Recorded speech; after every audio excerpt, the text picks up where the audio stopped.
Hello and welcome back everyone to Tech Treatment. Today I'm going to be sharing with you my Samsung Galaxy Note 5 and how to factory reset it.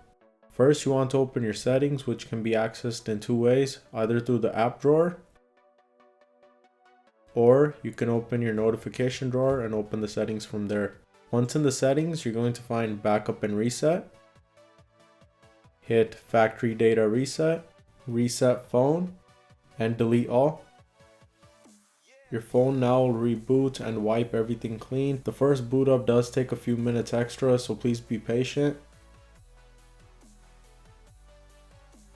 And now we are on our setup wizard, and for video purposes I'm going to skip right through it.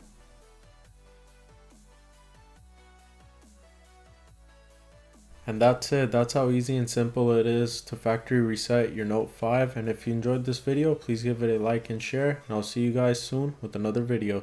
Thank you.